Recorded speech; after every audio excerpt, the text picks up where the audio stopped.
Welcome back to Ben's Garage. Today we are sat in the luxurious Range Rover. Sun is shining. It's still a little bit cold out there. It's quite windy, and that's bringing with it a nice bitterly air. At this video, I thought we would go over what you get on a Range Rover Vogue SE. Now, I've done a lot of research into this, and I'm just hitting brick walls. You know, unless... Anyway, I'll start from the beginning. This is a 2010 Range Rover L322. It's got the 3.6 litre TD V8. It was the 1 year that the 3.6 didn't have Brembo brakes fitted, but it's got all the TFT dash, it's got the facelift on the front, and it is really...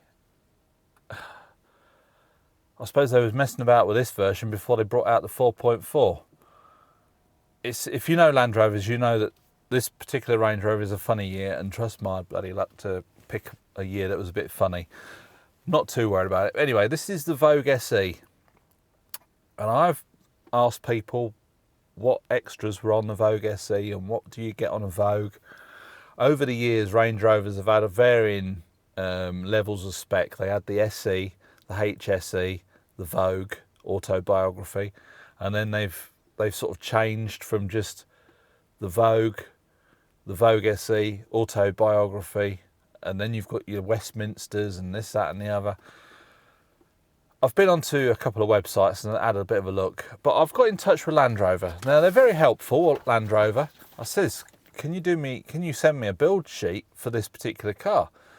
And they said no problem, and send us your chassis number. So I did all that, and I've got an email back. Now I've got a list of things here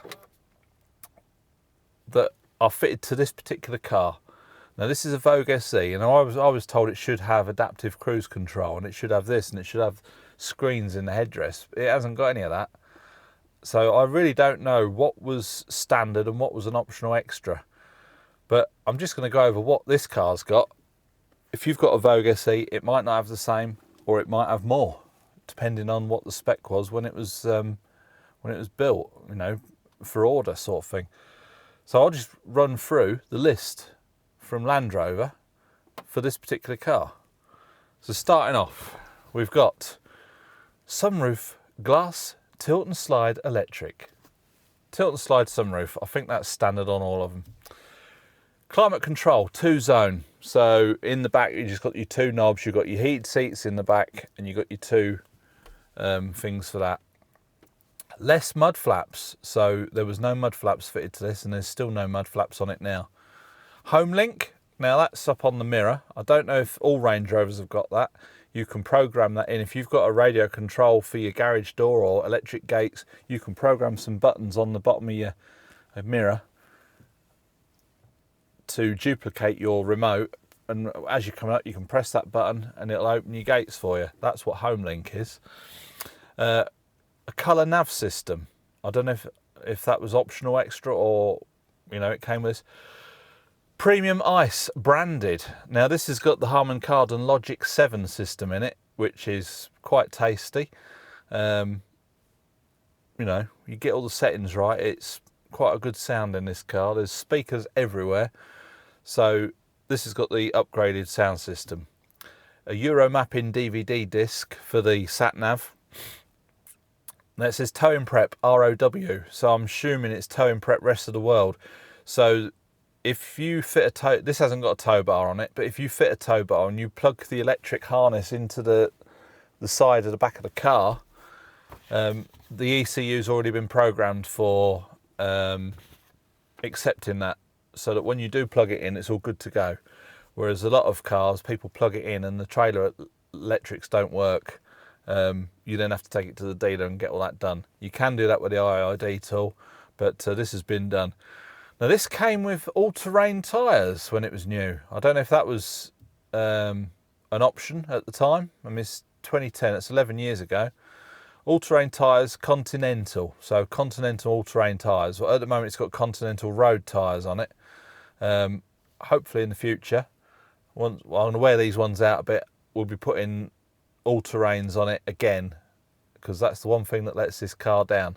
You can have all the wizardry technical gadgets you like in a 4x4 Range Rover or whatever, but if you haven't got good tyres, it's a waste of time. Now this was fitted with the 8.5 by 20 style 9 7x2 V-spoke alloy. That was just the option, I suppose. Memory mirrors. I think that might be on all Range Rovers. Electric fold flat capability door mirrors. So the door mirrors, a lot of this it's just repeating itself. Twin electric controlled door mirrors. Yes, you can control the mirrors electrically. Auto high beam assist on this particular car. So you put it onto automatic headlights, leave your stalk on low beam, and over a certain speed it puts it onto main beam. If it thinks it's, if it doesn't detect any cars coming towards you, it'll put it on main beam. So that's what that is. Electrochromatic exterior mirror. So these mirrors outside, I have mentioned it in previous videos, they do darken, along with the auto dimming interior mirror with the home link buttons. So that automatically dims, and the exterior mirrors do the same. Whether they're all linked in, I'm assuming they are. A premium leather heated multifunction steering wheel. I think most Range Rovers are leather steering wheels. I don't think they're all heated, but this one's heated, and it feels quite nice.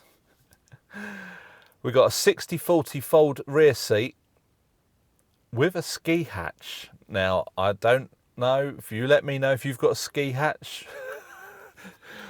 It's in the middle. When you pull the middle bit down, there's a little hatch that goes through to the boot. So if all Range Rovers have got that, it was, This has got the high spec 10-way driver's seat. So this driver's seat is 10-way adjustable.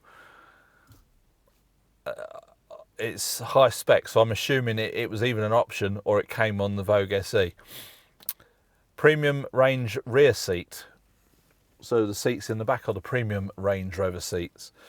This was also fitted with a km/h speedometer. There's no option. You can change to miles, but it only brings up the odometer in miles, not the speedo. So this is a km/h speedo. Navy parchment IP fascia. I'm assuming that's the dashboard. Heated front windscreen. Now, I don't know if all Range Rovers have got that. You'll have to let me know. If you've got a Vogue or, any other variant. I think our TD6 has got heated front screen, and that was just a HSE. High-low ratio transfer box. Well, it wouldn't be a Range Rover if it didn't have one. Now, this has got park heating with remote control, which is the fuel burning heater. The remote controller's long gone. I've not had a good look in the car, but I might actually do that later. Check all the door pockets and all the cubby holes, because it is quite handy having a remote. If, say, the Hobbit wanted to go out in the car of a winter, when it's winter and it's like bitterly cold out here, 10-15 minutes before she comes out, she could stick her arm out the door, press the button, arm the fuel burning heater, and that will defrost the car ready for her to go shopping. So it has got that function. You can go through and time it on the screen, but we don't. It's not like we're going to work, so you're leaving the house at the same time every day where you can set the time. So yeah, it's got that. I don't know if they all came with that, or if that was an optional extra, or if that was just specific for the Vogue SE. It came with the remote, or and on the other models, on just the ordinary Vogue, it was optional. You had to pay extra for it. Green tinted glass all round, and then it says standard windscreen. So it says a couple of lines up. It says heated windscreen, and then it says standard windscreen. Anyway, now this. I'm sure this says front door tread strips, bright with no brat. The tread strips on the doorstep here is actually badged. It's got Range Rover stamped in it. I'll have to have a look at the ones in the back. This has got a full-size spare wheel. Whether somebody ticked the option box for the full-size spare, I will get back to that in a minute.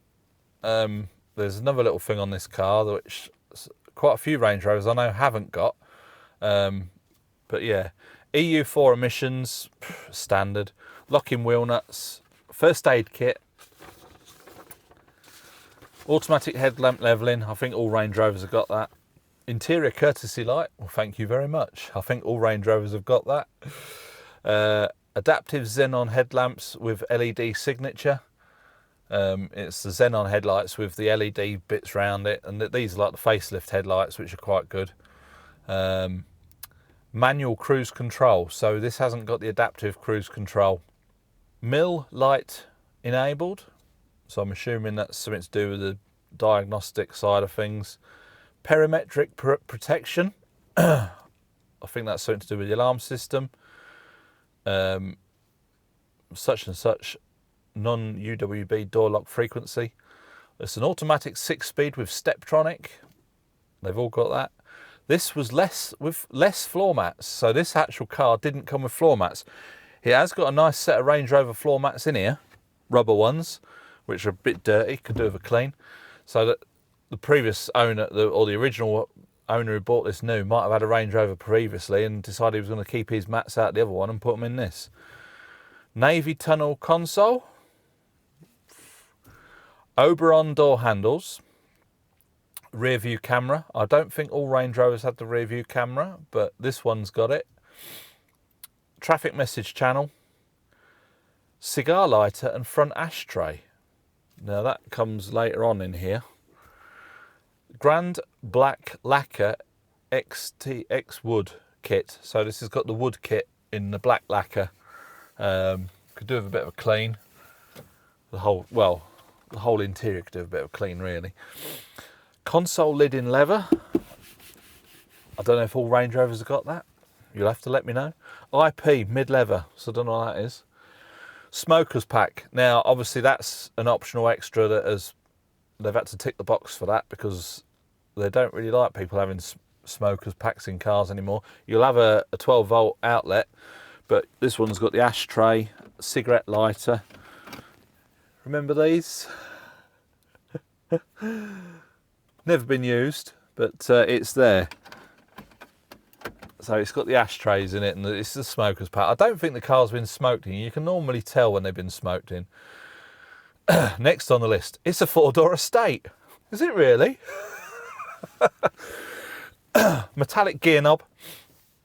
Onboard television in the front, which is the dual screen, so the passenger can watch television while I watch the sat-nav. It's got a side load space net. It's obviously something in the boot. It's a 3.6 diesel V8. It's left-hand drive.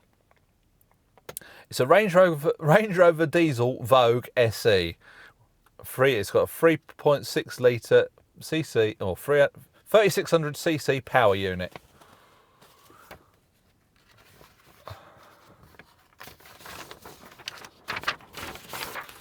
So that's pretty much it. That's the build sheet for this car. Now, something that's been puzzling me. That off-roading video I did showed it up on the thing that I've got a lock-in rear diff. I don't think many of these Range Rovers have got the lock-in rear diff. Now, I said to Land Rover, I emailed them back, said thanks for the build sheet. Can you give me any information on the lock-in rear diff? Did this car come with it as standard? Was it an optional extra? Now, I've done no end of research on the forums, on the internet. I'll go into topics, which is the Land Rover thing where you can go into, put your chassis number in it, it tells you the build specs of your car. Land Rover got back to me and said because of the age of the car, they can't tell me. But I thought that was a bit weird because you've given me a build sheet of all the bits that were fitted on this car when it was new, but you can't tell me about the rear diff. On some of the forums, they say if you've got a full-size spare, you've got a lock-in rear diff. Now, if somebody had ordered the car and ticked the box for a full-size spare rather than the space saver, that doesn't necessarily mean you've got a lock-in rear diff. Yeah, so I've got the lock-in rear diff and I've got the full-size spare wheel in the boot. But I don't think those two go together because you can have an option to have the full-size spare if you don't want the space saver. doesn't necessarily mean you've got the lock-in rear diff, but I think the ones that have got the lock-in rear diff have got full-size spare, if that makes sense. So that's pretty much it for this video. I thought I'd just go over it, let you know what you're going to get with a Vogue SE. I think there's a lot more options out there. You can have the adaptive cruise control, you can have the entertainment system in the back, you can have the 4-zone climate control. Oh, this has also got the heated and cooled seats. If you see one of these cars with a perforated leather, that's obviously, it's the heated seats and the ventilated seats as well. They're cooled seats, but they're just ventilated, aren't they? Out of all the things in this car, that is one of the most marvellous things going, especially in our hot summers we get over here, you know, when it's 40 degrees and can get hotter. Having those cooled seats is absolutely fantastic. So the seats in the back are just heated.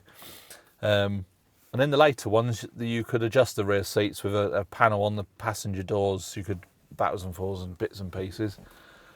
But anyway, I'm quite happy with this Vogue SE. It's got everything I need, and it's just marvellous. So that's probably it for this video. Let me know what your thoughts are. If you've got a Range Rover, whatever spec you've got, whether it's the Vogue SE, the Westminster, the Autobiography, let me know what options you've got on yours and which options you really like and couldn't do without. I mean, there's probably not a lot that I couldn't do without, to be honest. Please give it a big thumbs up if you like this video. Subscribe if you haven't already, and we'll catch you in the next video. Bye for now.